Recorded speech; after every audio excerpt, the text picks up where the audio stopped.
Welcome to Every Night is Game Night, because we all love game nights with our family and friends. But when you play solo games, then every night can be a game night. Check us out along with other great podcasts at dicetowernetwork.com.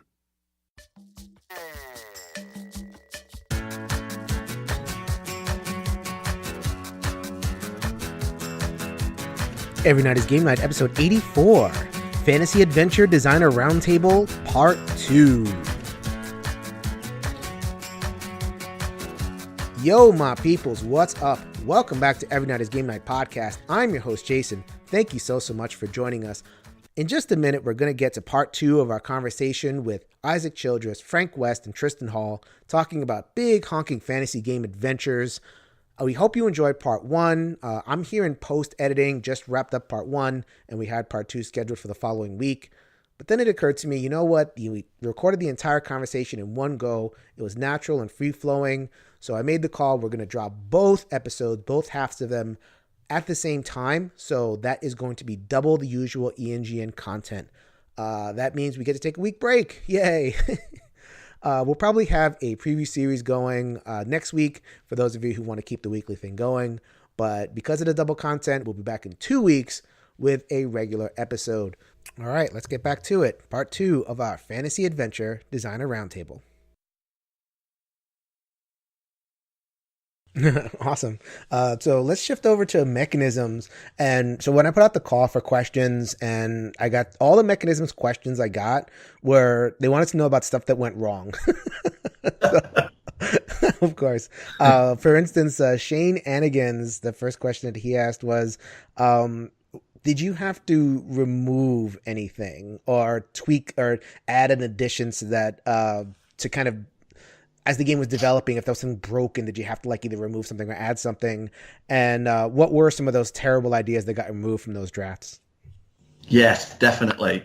The first time I tested Fantasy Quest with my friends, like 10 years ago or 12 years ago now, I think it is, it was entirely broken, and it had horrible systems in it because I was just flirting with the ideas, and I sat down thinking, I've got this great game, it's going to work perfectly, and it was the first time I tested it with other people, and they were, after a couple of rounds, they were looking at me like a dog that had been shown a card trick. Like one of the first things you could do in Gloomy Killforth was, it started out with, you would have to wait for another player to finish all of their actions.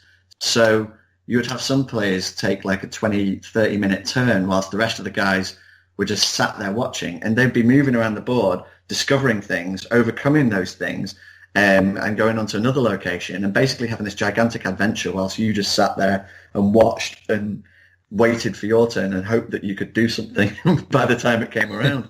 And so just breaking it down into taking it in turns to play actions was like a huge sort of light bulb moment where you could all of a sudden have this dynamic where in the cooperative game you could team up to take out encounters. In the competitive game you could race against each other to, overcome encounters as well. And it just added, like, it was just such an obvious common sense moment. But back in the depths of the design process, and obviously it's going back quite a while, and I didn't have the experience or the know-how to understand it. It was just a terrible early mistake to make. So, and that's one of many. Over the years, it's been bashed about and ripped up, torn apart, and rewritten almost from scratch at some points. But that's a huge part of the learning process. And I think if I could give a tip to designers out there, it's fail fast, try things, and fail at them quickly and learn from them. And then that's how you smooth the edges out. If you go in thinking, this is a completely perfectly designed game, then, there'll be surprises waiting for you.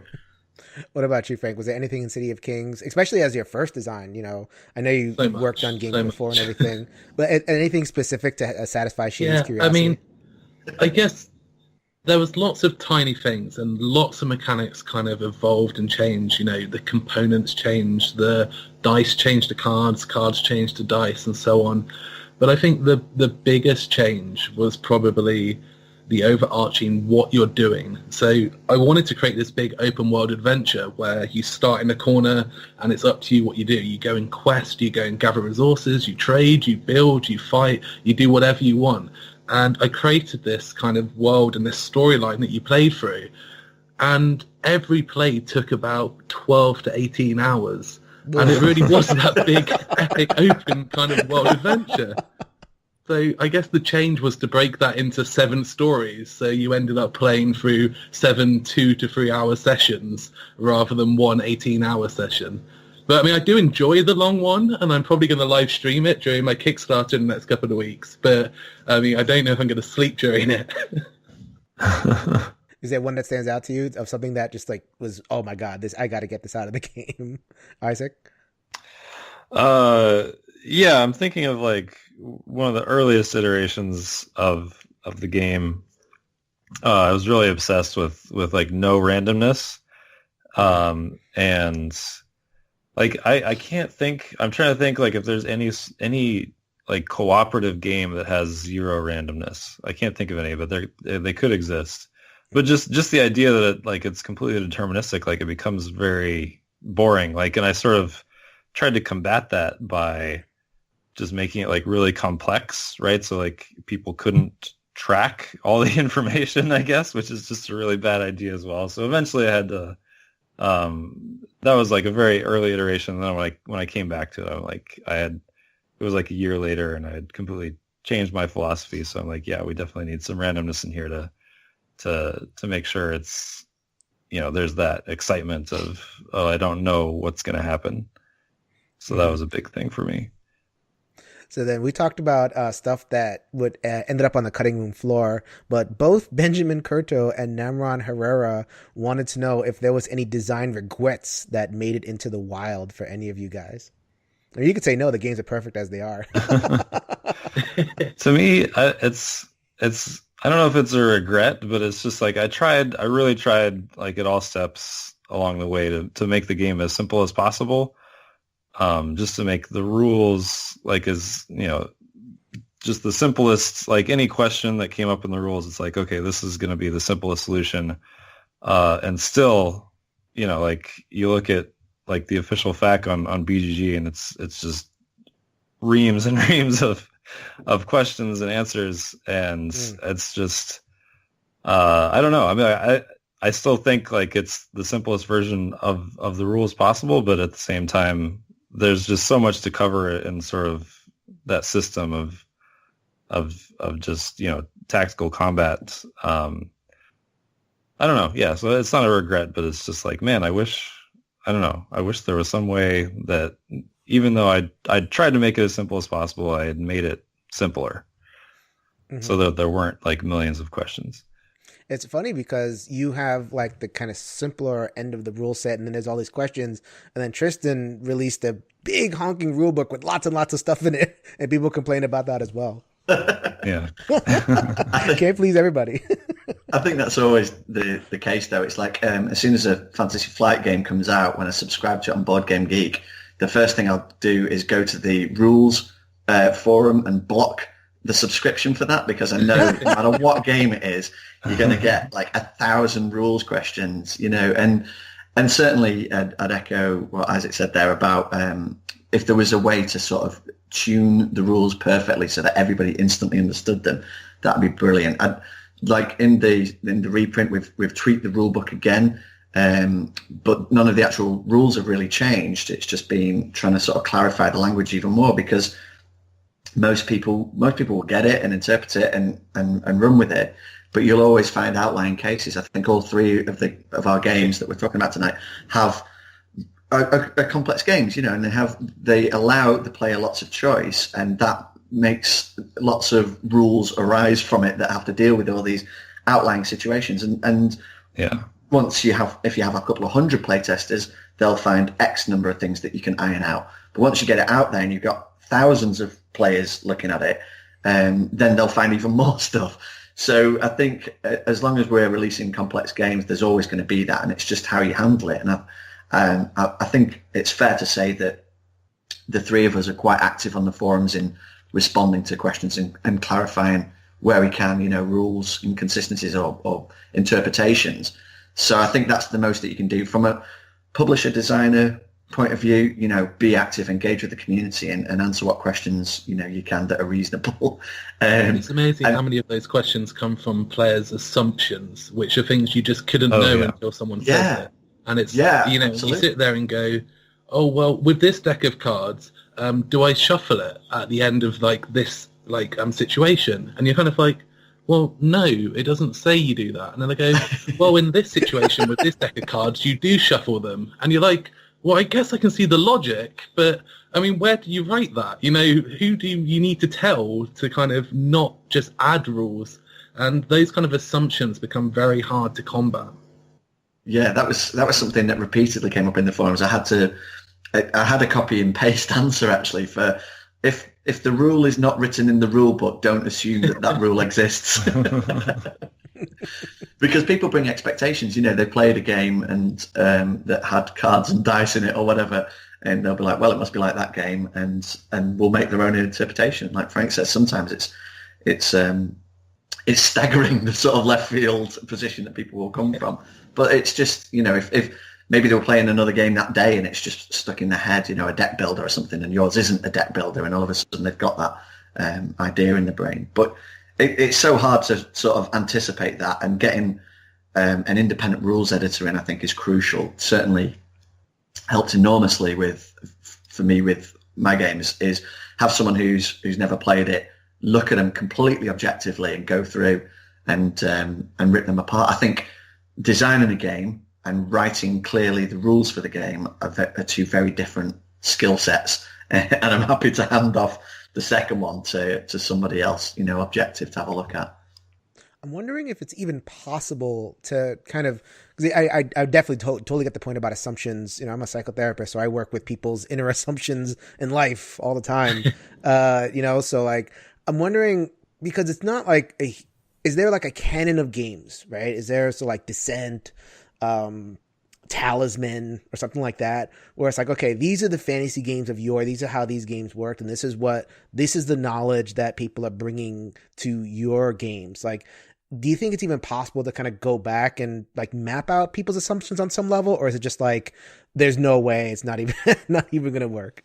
There's always extra tiers of just the most bizarre kind of things that you could never predict. I think you can combat the basics, but it just, every day we sit here and just kind of read a question and just kind of think, I don't understand where that possibly came from. And it's obviously from an experience they've had somewhere, but I personally don't think it would be possible to kind of anywhere near tackle the endless list. Mm. Yeah. What's the most bizarre one? if you can recall, if one leaps to mind. I mean, for me, I guess it's not necessarily bizarre, but it's just an interesting one. So one of the things specific with the City of Kings is you have the 7 stories, the 12 scenarios, and they're all independent. The game's designed that you can pick up and play any of them at any time. And I had someone kind of say, once I finish playing this story, how do I record my information so when I play the next one I can continue? And it's well, it's not that game. It's not a game where things continue, And it's do you write that on every page of the rule book, or and that's a different type of game. We blame you, Isaac. You took the campaign. You took the campaign to the next level. Now every game has to be Gloomhaven. No. What about you, Isaac? Is there something kind of bizarre or striking that came up as people were asking you questions? I don't know. I can't think of anything bizarre. I mean, I think the most common question is just why can't I pick up loot after the scenario ends? Because I think that's sort of the most unthematic rule in the game. But it's just necessary for gameplay reasons. But yeah, I think people are get so immersed in the theme, right, that they want everything to be super thematic. Yeah. If the dungeon's empty, I should be able to just go back and pick up this gold. Why can't I do that? I can go back through the front door and I can walk by this room and it had loot in it. What happened to it? Yeah. Nope, can't happen. Nope, no, I just can't do it. There's a rule Okay. in kind of RPGs that when you get to the end of a dungeon, there's a magical portal that just teleports you out straight away, and you have no control over it. Yeah. This reminds me of that Simpsons episode where Xena Warrior Princess is on the panel, and the nerd's asking her, like, in episode 56, you were wearing a different costume between these two scenes. What happened? And she just goes, if anything like that ever happens, a wizard did it. Magic portals open up on all 90 odd scenarios in Gloomhaven to just whisk you out of the dungeon towards the city. But you have to still do the city event, so you're stuck doing that. Okay, so we have a couple of, I guess, miscellaneous questions from folks that we were curious about. This is Dave Ellis from Facebook. How do you guys keep motivated when creating a project like this? These projects are gigantic. They're huge.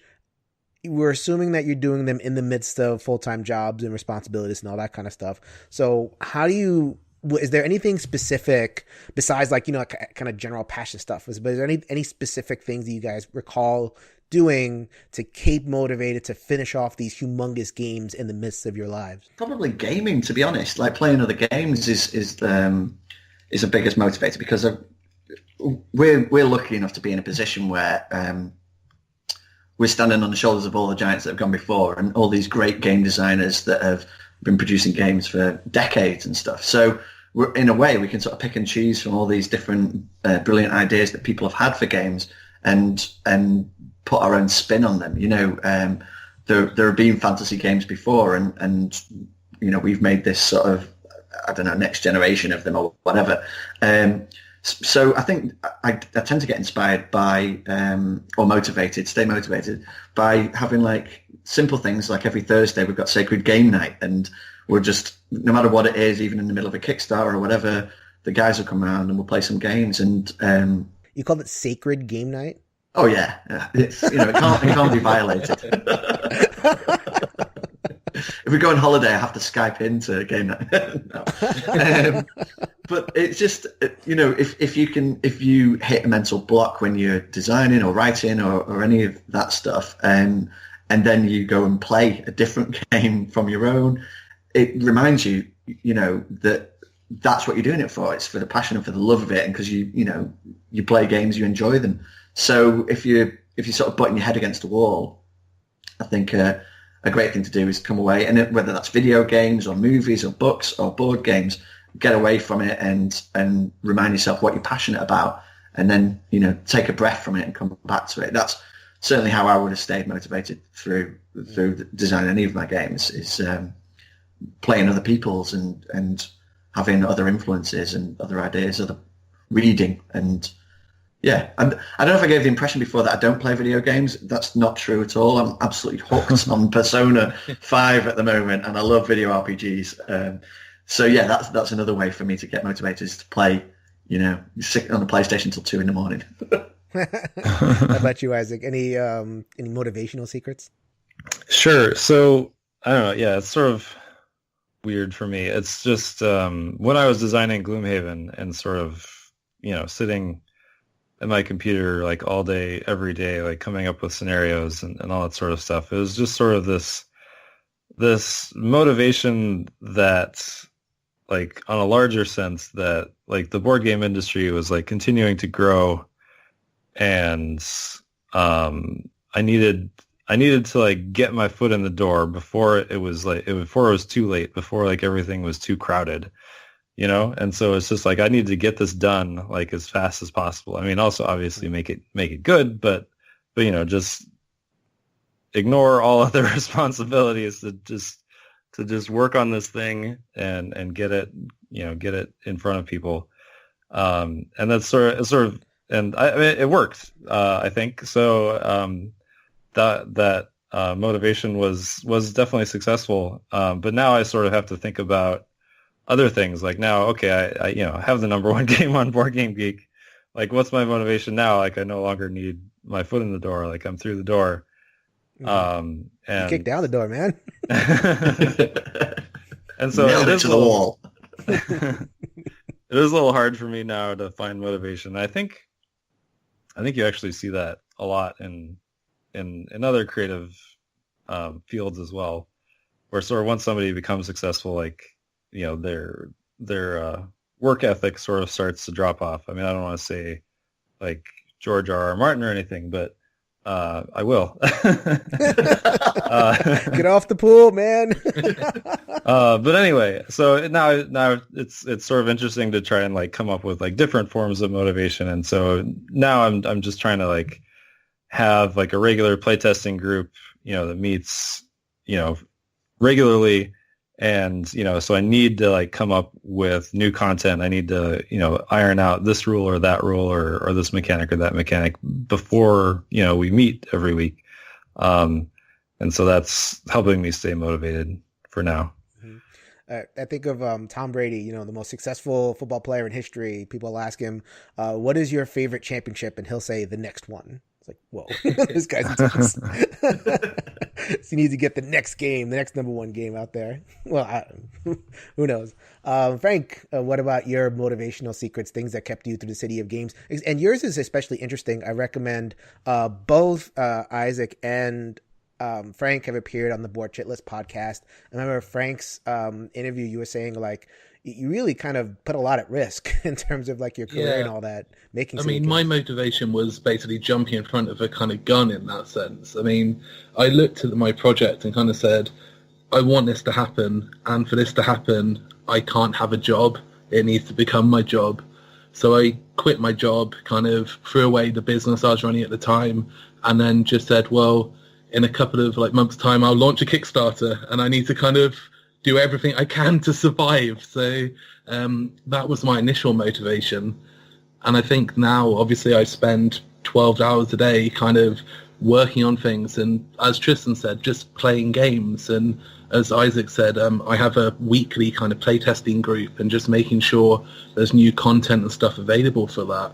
But I think my biggest motivation these days is I just love it when I'm at conventions and kind of demoing the game and having groups of people coming up and just seeing the kind of enjoyment on their face and the kind of the experience you're providing for people. And for me, whenever I kind of am having a bad day, I kind of think back to some of those demos and kind of people that I've met and just kind of remember what the end result is of what I'm trying to do. All right, cool. I'm actually glad you mentioned that in terms of going back to something that Isaac said in particular in terms of the business, like you said before, you wanted to make Gloomhaven because you wanted to get your foot in the door. You wanted to kind of make it before that scene became too crowded. I think it's pretty clear over the last couple of years that the board game industry in general has tended towards these bigger games, scenario-based. We just had, you have your 3 games, you have Kingdom Death, which is still going crazy. Seventh Continent is shipping out to backers. Batman City Chronicles, which is a different take on it, but it's still this like gigantic game. From a business perspective, do you feel like that we're going to continue in that direction of like these bigger games, or do you feel like there's going to be some sort of snapback, or where do you think that the business of the industry is going? So I guess everyone's going to have a different take on that. And for me, one of the things in common with a lot of these big games is the Kickstarter side of it.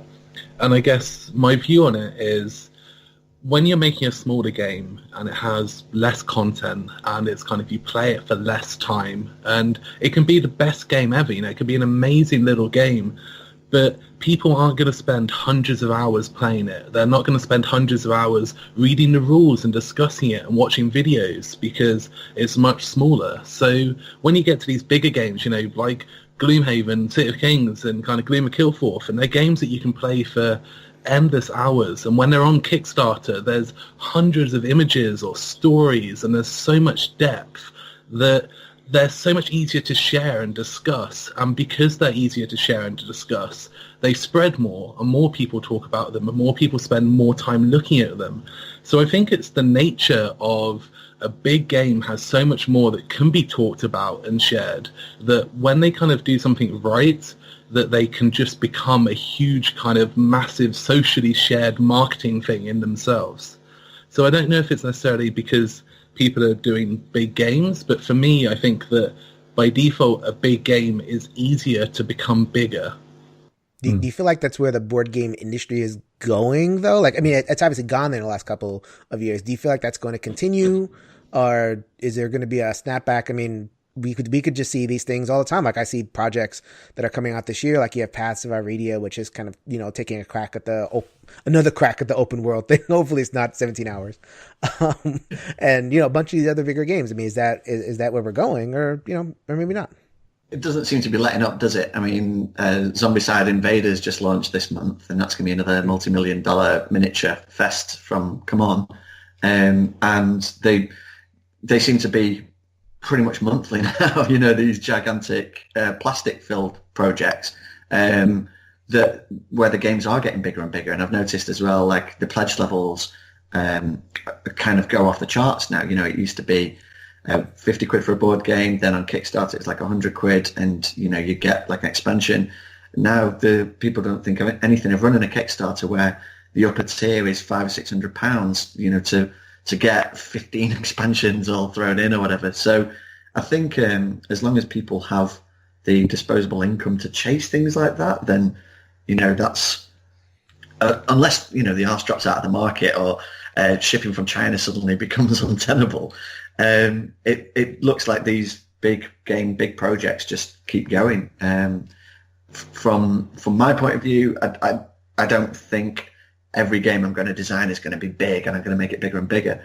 I just want to design the game that I want to design. So, for example, the second project I did was a 2-player card game with half the content of Bloom and Killforth, and it was a lower price, and it got more backers the first time around. So I think, but then I'm only looking at a tiny portion of the market. So if you're looking at it from purely a business perspective, then go big is probably a good idea. But how you get the funds to do that up front and have all the art and modeling and sculpting and marketing and everything behind you, that's another question. It's funny because I think we're talking in terms of Kickstarter. Isaac, you're not launching the Gloomhaven expansion on Kickstarter, is that correct? Right, yeah, the smaller expansion. Is that a reason? Do you feel like did it feel like a big picture reason, or is there like a small logistical reason you went in that direction?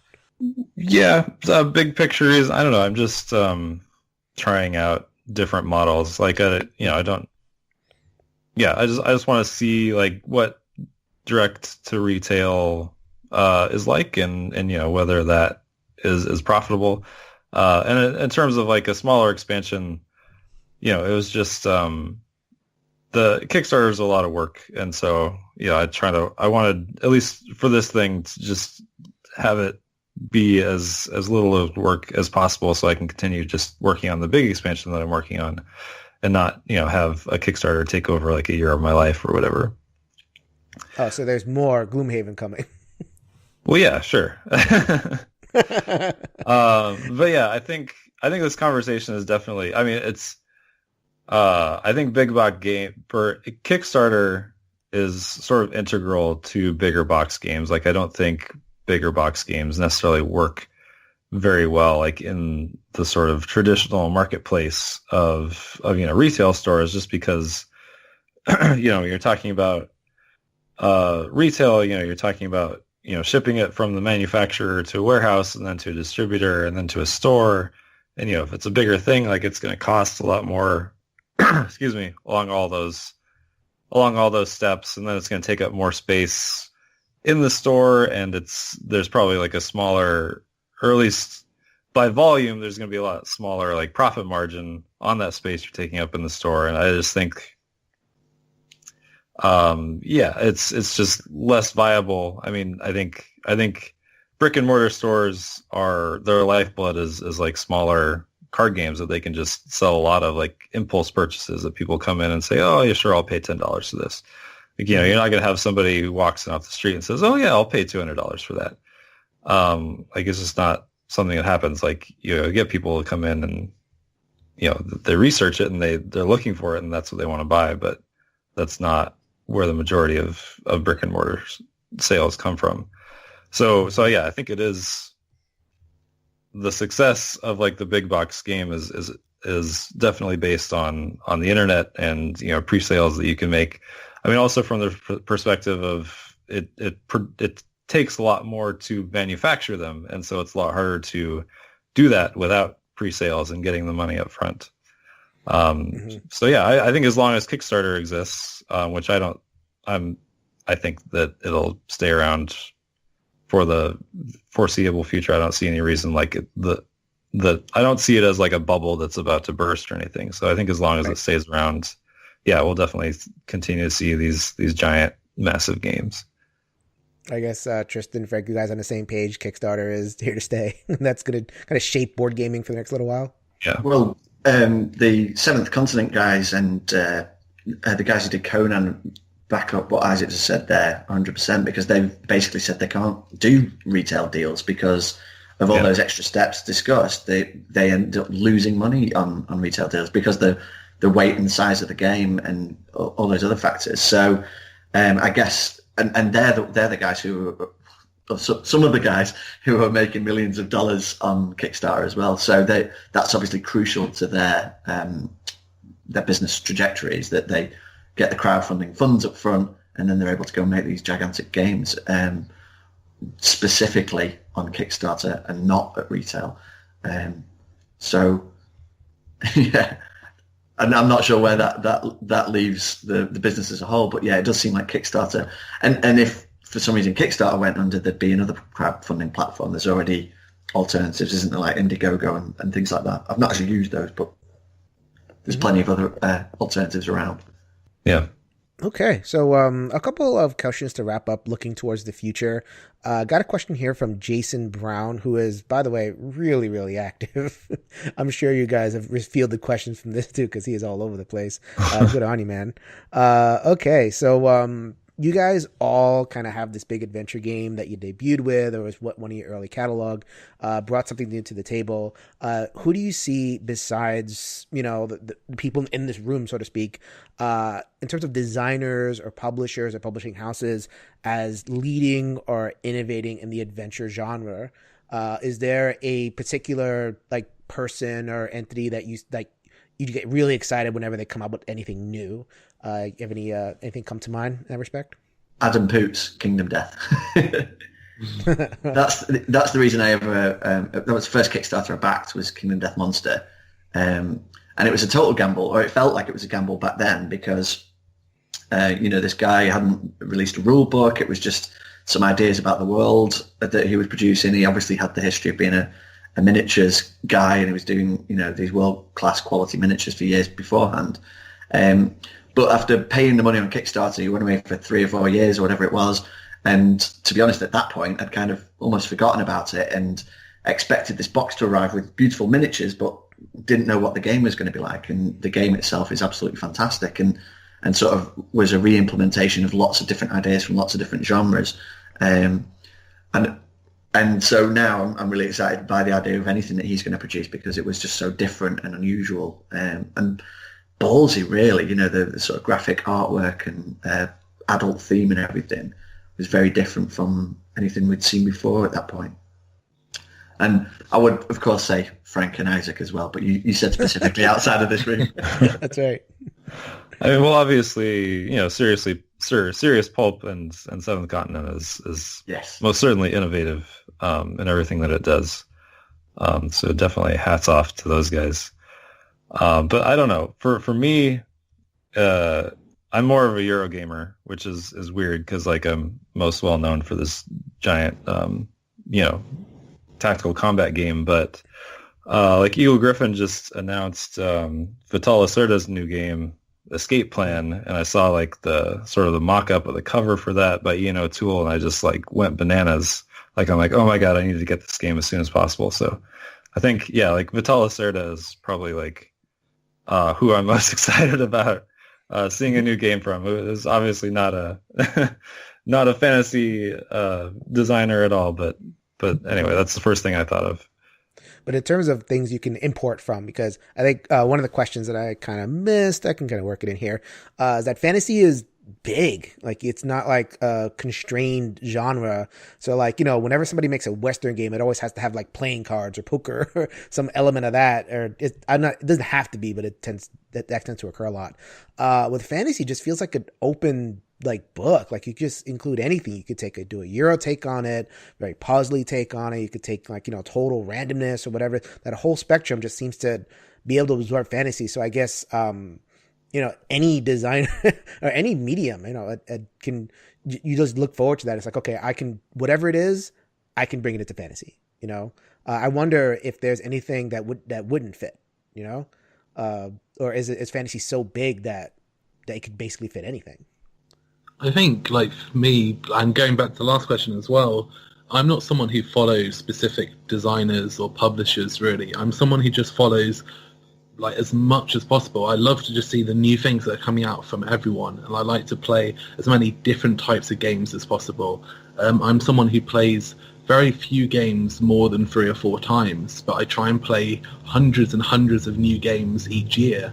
And I think that anything can be brought into any theme, and it's not just fantasy. It's just about whether it makes sense with the story you're trying to tell and whether you're trying to tell a story. But I think that, there's 2-minute games and like 5-hour games and complex Euros and little kind of random games, deception games, dice games, and all of these things can be pulled in and inspiration can be taken from them. So I think that if you try and put a limit and say, you can't do this in this world or you can't use this in this, then you're just kind of missing out on potential ideas. And it's not to say those ideas will be great, but I feel like most of them are always worth exploring, even if it's just the top level.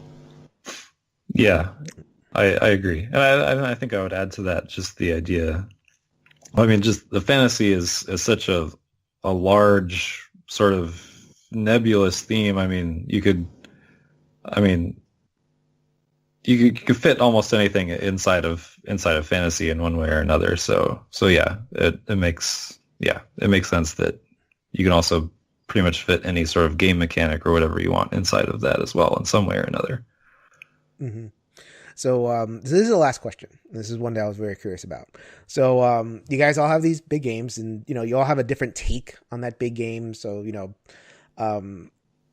is there a potentially like a quote unquote crazy idea that you guys haven't done that you would like to see another designer tackle? Like, we mentioned open world. We've never truly had an open world game that, that a designer has been truly successful at, or is there something else that you would just like to say that would like make you turn your head and be like, oh, someone tackled that? I'm in. I want to check this out. I think I would like a really heavy 4X legacy game that you can just continue to grow this kind of space empire for hundreds of hours in this kind of epic campaign kind of universe. I mean, I've got no idea how it would work or who would do it, but I mean, for me, that would be pretty cool. That's the point. That we have no idea who's going to do this stuff. Just like an open challenge to whoever's listening. It would be cool to have a game like Magic Realm where you just step into the world and you just experience it. You don't have specific goals necessarily. You can just wander around and dip in and out like on a daily basis, because there's no like real in Magic Realm. I don't think there's like specifically like leveling up. You collect points as you go, and you can have races for different points and stuff, different objectives in that. But like just create a fancy world that you can step into and just experience each time, like without having to win at it or beat the other players or work together to kill the boss and then it's game over. Just you'd have a different narrative experience each time, but you'd be inevitably limited by the components of the game. I guess if you did it as a living card game, you just released expansions every single week for eternity, that might work. What about you? Is there anything that you'd be really excited for someone to take a crack at? I don't know. Initially, I couldn't really think of anything, but I mean, Frank mentioned legacy games, and I think there's obviously still a lot of potential there. And I mean, I think about, how like Pandemic Legacy is probably one of the best gaming experiences I've ever had, and I hate Pandemic. So hate? That's a strong word, man. No, I hate that, but I love the legacy version. So, if you're able to take a game that I love and turn it into a legacy format, like Terra Mystica Legacy or something, then that would be Yeah, sure, I'd get behind that. How would the Gallerist legacy work? Like, you build like this giant, like you'd end up with like a stand. We start with a stand, you end up with like MoMA or something. I think real people would turn up at your house and come and look at the paintings on your board every week, and you have to make them ready. Awesome. Okay, so thank you guys so much for making the time. With this last little bit, I would like to give you, in turn, a little bit of space to give a little bit of promo. Maybe we'll start with Frank, who has the City of Kings reprint. Tell us a little bit about the current project and what people can expect. Yep, so we've got the City of Kings and Fedorian Gardens on Kickstarter at the moment. The City of Kings is a reprint, and there's new stories, new characters, and we've got a optional extra miniature pack. We've got extra side quests, and just new content that you can kind of add in. It's designed in the format that we refer to as world packs, so you can kind of pick and choose the content you want in your world and to add it on. And then Fedorian Gardens is a standalone kind of 20 to 40 minute little tile placement card game, which is on there as well. So they're all on Kickstarter at the moment. And then we've got Twitter and Facebook at City of Games HQ. All right. We have Lifeform, which we did a preview series episode for, but maybe you could tell us a little bit about how the campaign is moving along, Tristan. Yeah, Lifeform's on Kickstarter now. This is the first game that I'm publishing that I've not designed. It's by a designer I really admire, Mark Chaplin. And it's a 1 to 4 player sci-fi horror board game that's heavily influenced by Alien, the movie, but we don't have the IP.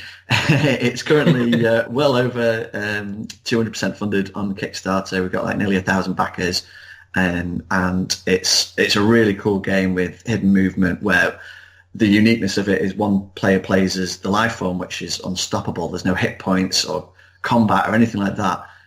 It just, if it gets you, you're dead. But there's also no player elimination. Mark's design is really clever rules where you start out with a couple of crew, and if one of them dies, you can play as the ship's cat or the ship's computer. So it like keeps you in the game right till the end. Anyway, that's on Kickstarter right now. Lifeform. It's me and Mark in the comments section, so people can interact with us directly. And I'm just going to say this because we get asked this a lot, but in the Pledge Manager, you will be able to late pledge for Gloom and Killforth and 1066 Tears to Many Mothers as well. All right. And Isaac, you, like I said at the beginning, that the pre-order for Founders of Gloomhaven are closed. When can people expect to be able to get that in retail? Right. Yeah. I don't have anything you can buy right now, but yeah, Founders of Gloomhaven should be coming to retail in a couple months. It's a tile placement sort of city building game with a lot of card management and action selection. It's very cool, very, very different from Gloomhaven. The third printing of Gloomhaven should be hitting stores around the same time, actually. And then look forward to Forgotten Circles, should be coming out at Essen. And I'm also running a community-driven campaign right now where I'm just doing like two sets of 10 scenarios where people, for Gloomhaven, where people can go onto BGG and sort of vote on what happens next. So yeah, I'd love for you to get involved in that too. It's really cool, and the more people that participate, the better it is.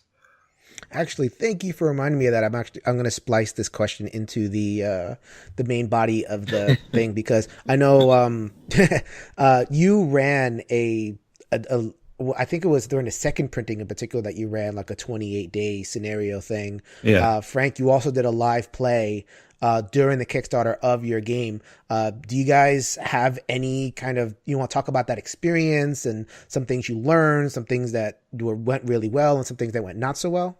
So for me, we did the Internet Plays the City of Kings. So it's a cooperative game, and we did a 2-player game, and I played one character, and then the internet voted on every decision and action for the other character, which took quite a few hours to say the least. But it was such an incredible experience because we gave hundreds of people the opportunity to feel as if they were kind of playing the game and making the decisions. And for us, I would recommend it to anyone who's kind of able to do that if they're running a Kickstarter, because I feel that it was the single biggest defining moment of our Kickstarter of kind of interaction of the community and kind of doing a live demo and letting people feel they were kind of fully involved in that.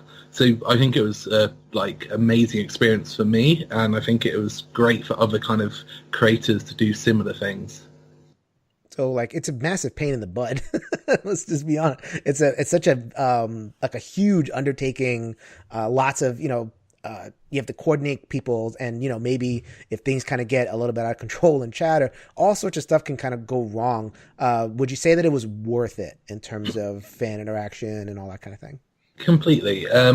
If those people are familiar with kind of kick track that shows you the backing numbers during your campaign, and during the middle of the campaign it's always the quietest time, and the day we did the internet plays was the biggest boost we had on a single day. And it is really hard and it is really difficult, but at the same time I feel as a designer you're really proving your game to someone, because if you can keep it entertaining and keep it interesting, and despite what's happening and what people are doing, the game kind of holds itself up high and continues being enjoyable to watch, then I think that you're kind of doing yourself and your game a great service. Yeah. For me, it was... I didn't do like an internet plays or anything like that. I mean, we did run a couple, like live plays of the campaign that I was running, but I think it was mainly just the campaign itself that really helped the Kickstarter a lot, and was really one of the most like grueling, but at the same time like most exciting things that I've ever done, where I was releasing a new scenario every 3 days and just taking all these people's votes and sort of just coming up with a story on the fly about what happens next, depending on what they wanted to do. And just the idea of being in this, wheel where I was making the scenario every 3 days, and just, I came up with all sorts of like crazy ideas for these scenarios. And I really enjoyed the process. And I think, for me, it was very helpful for the Kickstarter, because we weren't doing any stretch goals or anything like that, and so it was really the main way I had to sort of keep people interested in the campaign and keep coming back and keep talking about it. And so in that sense, I think it was very successful. So as an undertaking, you would recommend that, if provided you guys have, whoever is out there with their big fantasy game, they have the stamina for it, you'd recommend it? 100% from my side. Yeah. I'm just going to sit here and take notes because I have not done this yet. I left you out of it, Tristan. Although you put pictures of yourself playing the game, so you're good. It's not my idea. All right, so you have been listening to the Fantasy Game Roundtable with Frank West, Tristan Hall, and Isaac Childres. Thank you so much for taking the time, for working with some of the technical stuff. I mean, we've been here, we're going on an hour and a half. We're going to definitely split this into 2 episodes. So thank you for making so much time, and good luck on all your future projects and Kickstarters. Thanks for having us. And others. Yeah, thank you. It was great. And that's going to do it for another episode of the Every Night is Game Night podcast. Once again, thank you so much for joining us. I know I say that every single time, but I really mean it. That was 90 minutes. That was double the content for 1 week. If you made it this far, really, I cannot thank you enough for your support. We would love to hear from you. That was really fun. It was a lot of work, coordinating, editing, all that kind of thing. But if it is something, that format, that roundtable format, get a number of designers, whatever number works out. I think 3 is a good one. If you are interested in that format, please get back to us. I'd be more than happy to get ideas and, move that forward. We've had some success messing with the format. The Improve Your Play segments that we debuted a couple of weeks ago have been going well. Interviews, it depends on who. Clearly, we added Liz both as an occasional spot host and her Kickstarter thing. We're really trying to change things up, keep it fresh. We're rolling towards 100 episodes. That 100th episode is coming really, really soon. We're coming up on episode 85 right now. So, keeping it fresh, and we just need all the feedback that we can get. Really want to be responsive to you guys. You can reach out to us at ENGN_podcast on the Twitter, BoardGamersAnonymous.com, and the sister website, EveryNightIsGameNight.com. I am lurking. I am Jason Perez. Co-host Anthony Chatfield is there on Facebook. We're there in the solo game group and the one player Guild, and all sorts of places where you can find people. Also, yeah, the Dice Tower, yay! I probably should start mentioning that since we're on the Dice Tower. So yeah, if you could check out dicetower.com and the different haunts. You can also track us down there as well.